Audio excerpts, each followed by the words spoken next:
こんにちは、和田よしみです。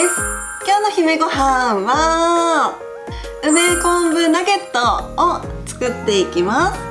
それでは作っていきましょう。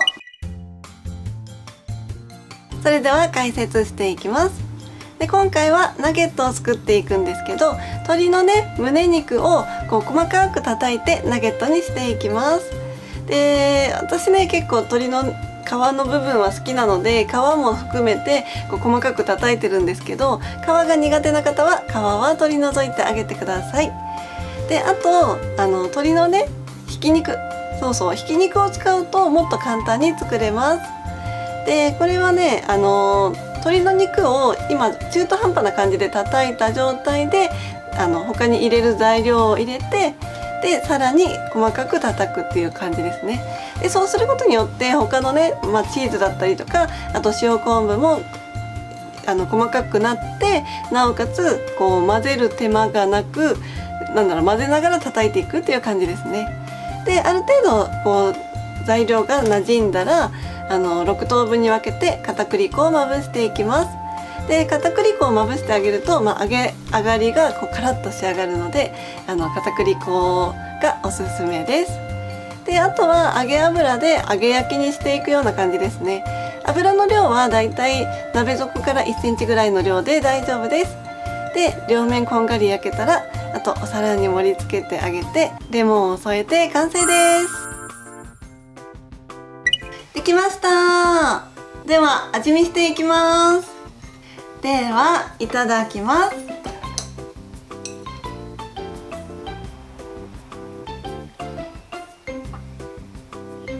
昆布の旨味と梅の酸っぱさと合わさってとっても美味しいと思います。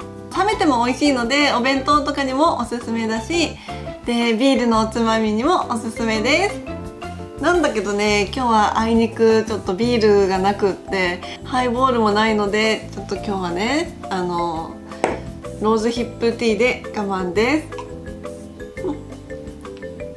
爽やか。最近ね余った鶏肉をこうね適当にミンチにするの包丁で叩くの割と好きで、疲れたなーっていう時とかね、中途半端に余ってる鶏肉とかをね包丁で適当にバーってやってるとね、ストレス発散とかにもなるのでおすすめです。ぜひ作ってみてください。最後まで動画をご覧いただきましてありがとうございます。チャンネル登録よろしくお願いします。そして姫ごはんの公式 LINE アットが始まりました。今だけご登録の方に DVD の限定レシピであるフラワーボックスちらし寿司弁当の作り方動画をプレゼントしております。詳しくはコメント欄にリンクを載せておきますので、ぜひぜひご登録いただけると嬉しいです。それではまたお会いしましょう。さようなら。